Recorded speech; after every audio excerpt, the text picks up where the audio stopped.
Hello everyone, welcome back to my channel. This is Purnama Shirai and today we will learn about more about the discovery of the cell and the characteristics of the cell and about cell theory. Okay, so yesterday we have read about some basic concepts about cell, that what is cell and how cell is important in our life and some discovery of the cell. So we have seen that cell is the basic and fundamental unit of life. Okay, so then we have seen that if we cut the amoeba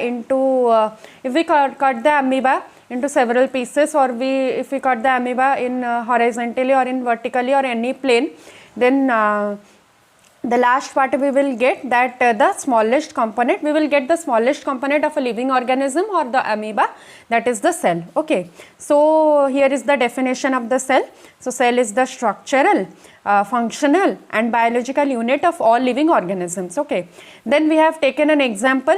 Okay, if bricks are the building blocks of a house or an apartment, like that only we can say that cells are the building blocks of a living organism. Okay, then we have seen about cytology and cell biology. What is cytology and cell biology? So the study of the cells is known as cytology or cell biology. In the study of the cells in cytology or cell biology, we will see that about the structure of the cell. What is the structure of the cell? What are the components that is present in a cell? Okay, so then in cytology we will study about the function of the cell, what the functions the cells are performing in every type of living organism. Okay, so this is known as the cytology or cell biology. Like we have the study of the tissue or the study of the heart. Okay, like that only we have the study of the cells, which is known as cytology or cell biology. Then let's come to the discovery of the cell. We have seen that Robert Hooke was the first scientist who had discovered the cells, and he discovered the cells in the year 1665, and he discovered it in a thin slice of cork, which he named it as honeycomb. But this thin slice of cork is a non-living thing. Okay, Robert Hooke was the मैं मानती हूँ कि हम सब मानते हैं कि Robert Hooke first scientist थे जिन्होंने सेल्स को डिस्कवर किया था, लेकिन उन्होंने सेल्स को एक नॉन लिविंग थिंग में डिस्कवर किया था. वो नॉन लिविंग थिंग क्या है? The thin slice of cork. और उसके बाद उन्होंने नाम दिया था इसको, हनीकॉम्ब नाम दिया था. तो उन्होंने रोबर्ट हुक ने सेल को नॉन लिविंग थिंग में डिस्कवर किया था. ठीक है, फिर उसको उन्होंने लैटिन वर्ड दे दिया सेल्यूलर. ठीक है, इस हनीकॉम्ब और थिन स्लाइस ऑफ कॉर्क, वो वहाँ पर ही gave it as a Latin word. Okay, that is known as cellular. इस सेल्यूलर को हम क्या बोलते हैं? उसको हम बोलते हैं लिटिल कंपार्टमेंट और लिटिल रूम. ठीक है, छोटा छोटा कंपार्टमेंट. यहाँ पर मैंने बताया था पिछले क्लास में भी. तो this is the like of small room और स्मॉल कंपार्टमेंट. ओके, सो ऐसे ही हमारे बॉडी में, हमारे और ऑल लिविंग ऑर्गेनिजम्स के बॉडी में इसी तरह से सेल प्रेजेंट होते हैं, छोटे छोटे रूम या छोटे छोटे कंपार्टमेंट की तरह. ठीक है, इस ग्रुप ऑफ सेल्स जब मिल जाते हैं तब उसके बाद एक लिविंग ऑर्गेनिज्म क्रिएट कर देते हैं. ठीक है, तो ये गया. इन्होंने रोबर्ट हुक ने एक नॉन लिविंग थिंग में डिस्कवर किया था. पर उसके बाद एक अनदर साइंटिस्ट आए जिनका नाम है एंटन वॉन लीवेनहॉक. ठीक है, एंटन वॉन लीवेनहॉक ने क्या किया था? एंटन वॉन लीवेनहॉक ने उन्होंने सेल को, then another scientist came whose name was Anton von Leeuwenhoek. Okay, इसके बाद रोबर्ट हुक के बाद एक नए साइंटिस्ट आए थे जिनका नाम था एंटन वॉन लीवेनहॉक. उन्होंने क्या किया था? उन्होंने भी सेल को डिस्कवर किया था. ठीक है, he also discovered the cell, but he discovered the cell in a living organism. ठीक है, Anton van Leeuwenhoek he discovered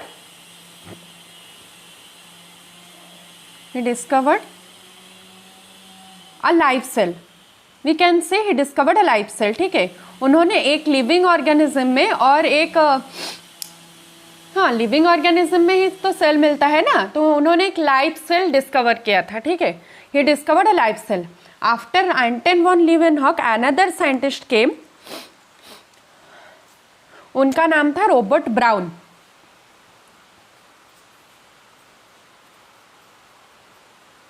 Robert brown, okay, Robert Brown. After Anton von Leeuwenhoek, Robert Brown came. Robert Brown, he was the scientist who discovered the nucleus. Discovered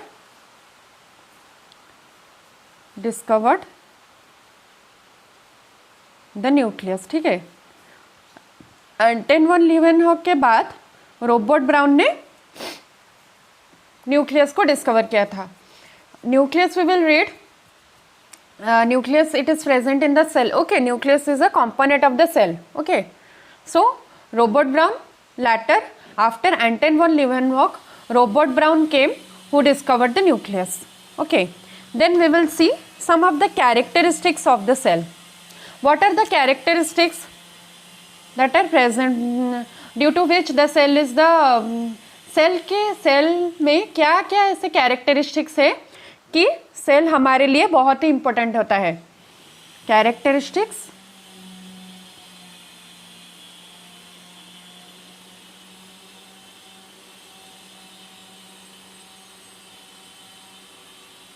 of a cell, ठीक है। Cell में ऐसा क्या है कि cell इतना important बन जाता है।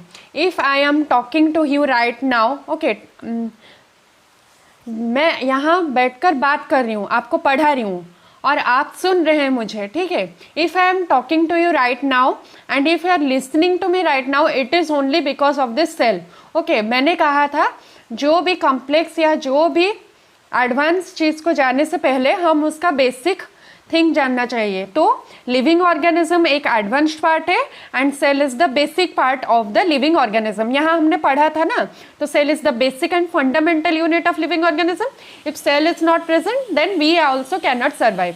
सेल हमारे बॉडी में प्रेजेंट है, इसलिए हम अब जिंदा है, इसलिए हमारा बॉडी में बहुत सारे प्रोसेस हो रहे हैं, बहुत सारे एक्टिविटीज़ हो रहे हैं, बहुत सारे केमिकल रिएक्शन हो रहे हैं इसी सेल की वजह से, ठीक है। For this only our body, in our body we have the cell is carrying out many types of reactions, many type of chemical reaction, many type of mechanisms, okay, breathing, respiration, excretion, ये सब cell सब कर रहा है, ठीक है। तो characteristics of के सेल में हम फर्स्ट पढ़ेंगे, उसी का डेफिनेशन हम लिखेंगे, ठीक है। फर्स्ट कैरेक्टरिस्टिक्स ऑफ सेल क्या है? Cell is the structural and functional unit of all living beings, okay, यही है उसका डेफिनेशन भी है। Cell is the structural and fundamental unit of all living beings, ठीक है। फर्स्ट सेल का कैरेक्टरिस्टिक्स क्या है कि cell is the structural and fundamental unit of all living beings. We can also say cell is the basic structural and fundamental unit of all living beings, ठीक है। This is the first characteristics of a cell. Then next, second characteristics is that cell can perform all the complex processes that are occurring in our body. Cells can perform or can carry out all the essential processes that are occurring in our body. हमारे body में जो जो processes हो रहे हैं, जो जो mechanisms हो रहे हैं, उसी को सेल्स कैरी आउट कर रहा है, ठीक है। हमारे बॉडी में रेस्पिरेशन हो रहे हैं, मैं अब सांस ले रही हूँ, आप यहाँ सांस ले रहे हैं, ठीक है, वो सब सेल कर रहा है। वो रेस्पिरेशन हो रहा है, एसिमिलेशन कर रहा है, ठीक है, फिर डाइजेशन कर रहा है, एक्सक्रीशन कर रहा है, जो भी सब के लिए सेल्स ही रेस्पॉन्सिबल होता है, ठीक है। तो सेकेंड कैरेक्टरिस्टिक्स है cells can carry out all the essential processes that are occurring in our body, okay. The next point we will come, cells can provide support and structure to all living organisms. cells हमको support provide करता है, ठीक है, वो हमारे body को एक shape देता है, ठीक है, हमारे बॉडी ऐसे इरेगुलर टाइप का नहीं है, ठीक है, तो उसी के लिए सेल ही रेस्पॉन्सिबल है, ठीक है, cell provide, cells provide support, okay, and it give a, क्या बोल सकते हैं, it give a definite structure to all living organisms, वो एक रेगुलर और डेफिनेट स्ट्रक्चर हमारे लिविंग ऑर्गेनिजम्स को देता है, ठीक है, cells provide support and sorry it gives a definite structure, okay, to all living organisms, ठीक है, ये वाला पहले क्या गया, पहले गया cell is the structural and functional unit of all living beings, then cells can carry out all essential processes or various processes that are occurring in our body, then next we will see that cells will provide, वो हमारे body को support देता है और it gives a definite structure और shape to all living organisms, ठीक है, एक रेगुलर शेप देता है, इरेगुलर शेप नहीं देता, ठीक है। Next characteristics is that, okay, then we will see here in this cell we have a cell wall, ठीक है, इन दिस सेल, हमारे सेल में, इन दिस सेल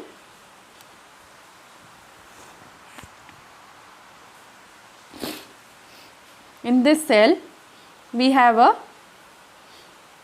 sorry मुझे थोड़ा सर्दी हो गया है, for that please थोड़ा एडजस्ट कर लेना, मुझे थोड़ा इस्नफुलिया रहता है, तो अगर कोई बारिश हो जाए तो जो हो जाए तो मुझे थोड़ा सर्दी हो जाता है, ठीक है।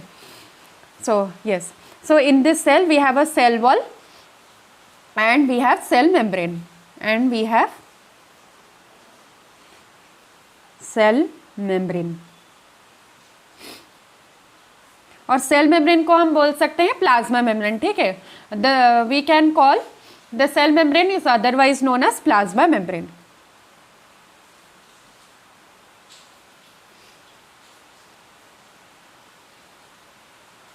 okay. So this cell membrane और plasma membrane it is a semi permeable type of membrane, ये semi permeable क्या है, permeable क्या है, selectively permeable, semi permeable, permeable क्या है, ये मैं सब आपको बाद में पढ़ाऊंगी, ठीक है, आपका थोड़ा बेसिक क्लियर हो जाए, ठीक है, उसके बाद हम permeable क्या है, semi permeable क्या है, ठीक है, ये सब पढ़ेंगे उसके बाद, ठीक है, थोड़ा कैरेक्टरिस्टिक समझ लीजिए, उसके बाद थोड़ा सेल थ्योरी, पहले हमको बेसिक जानना चाहिए, अगर हम बेसिक नहीं जानेंगे तो हम एडवांस लेवल में भी नहीं जा पाएंगे, ठीक है, अगर आप डायरेक्ट एडवांस लेवल को जंप करेंगे तो आप कुछ भी समझ नहीं पाओगे अगर आपका बेसिक क्लियर नहीं है, ठीक है, तो this is a type of semi permeable membrane, okay, this is a semi permeable membrane.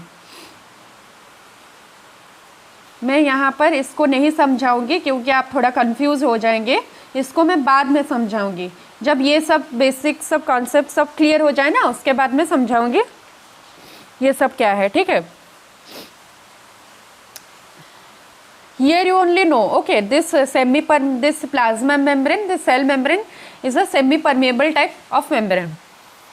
Okay, then हमारे सेल के पास क्या है, हमारे सेल के पास सेल वॉल है और सेल मेम्ब्रेन है, सेल मेम्ब्रेन को हम अदरवाइज बोल सकते हैं plasma membrane and this plasma membrane is a type of semi permeable membrane, okay.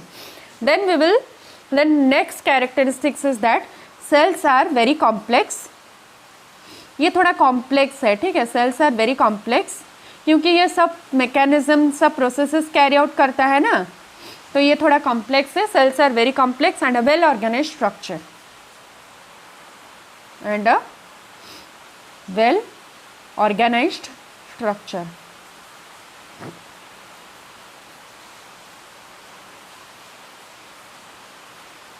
Sales are very complex and a well organised type of structure. ये थोड़ा कॉम्प्लेक्स है and इसके पास वेल ऑर्गेनाइज्ड स्ट्रक्चर है, ऐसे नहीं कि इरेगुलर है, ये वहाँ यहाँ वहाँ सब पड़ा हुआ है। जब हम पढ़ते हैं उसके बाद हमारा बुक्स यहाँ वहाँ फैला के चले जाते हैं, उसके बाद हमारे मम्मी हमको डांट कर वो सब बुक सब ठीक से रखते हैं। ठीक है, मैं भी ऐसे करती हूँ। मैं जब पढ़ के चली जाती हूँ तो वहाँ यहाँ वहाँ चेयर उधर है, वहाँ बेंच उधर है और वहाँ बुक्स उधर है। मेरी मम्मी मुझको बहुत डांटती है, तू क्या ऐसे करती रहती है हर वक्त, इतनी बड़ी हो गई है फिर भी इतनी क्या यहाँ बुक्स रख के चली जाती हैं, वहाँ रख के चली जाती हैं। ठीक है, उसी तरह हमको सेल बनना चाहिए। ठीक है, we have to become like a cell.